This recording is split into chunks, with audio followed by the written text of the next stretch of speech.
Politicians prepare Lower East Siders for the inevitability of ICE. Elected officials went from storefront to storefront in the Lower East Side over the weekend to inform business owners of their rights should they encounter ICE agents. This came after locals say they spotted several ICE agents on Thursday at around 2:45 p.m. on Broome and Alger Streets. Those with eyed the fence reported they were seen taking photos, then walking into a coffee shop and attempting to access the rear of the business before being asked to vacate by a worker. Luckily, the barista did the right thing. She stopped talking to them and asked them to leave kindly, and they left. But you know, that's what we need to tell people to do. It could have gone horribly bad if someone didn't know that they can talk back to them and tell them that they're not supposed to be there. New York City Council member Christopher Marty told AM New York.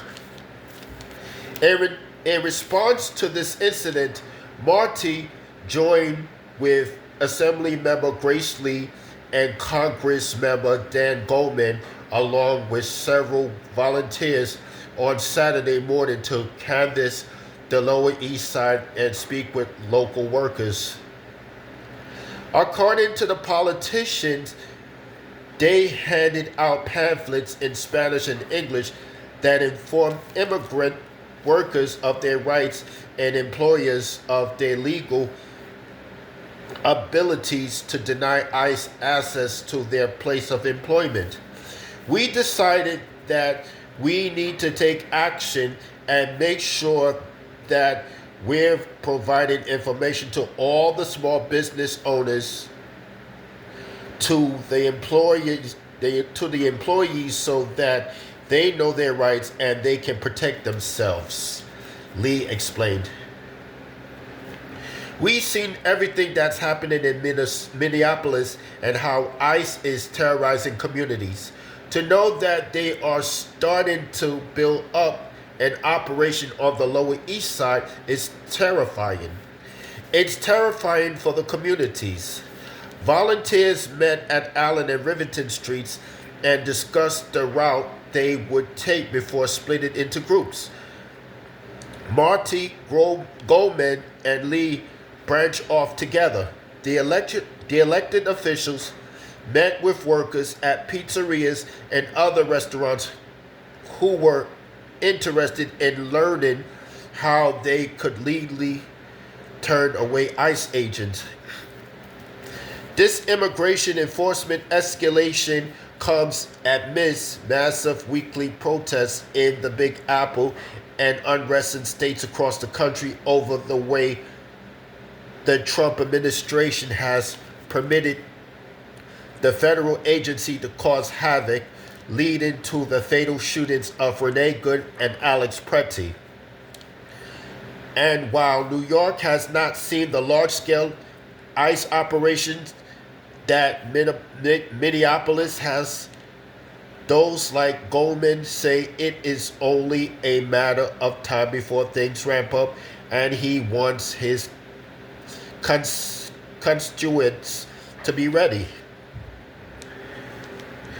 My reaction is that ICE better get themselves under control before they start coming into New York City.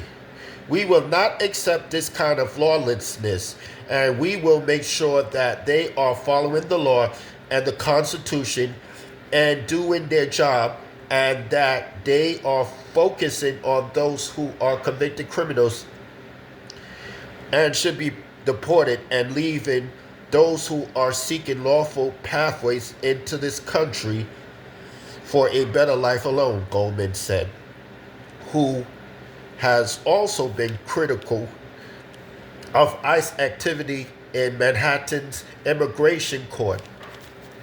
We need to be doing absolutely everything we can to both inform and protect residents of this city.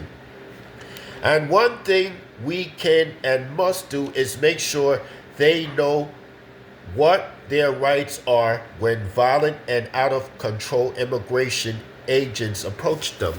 That's all I have to say for this video.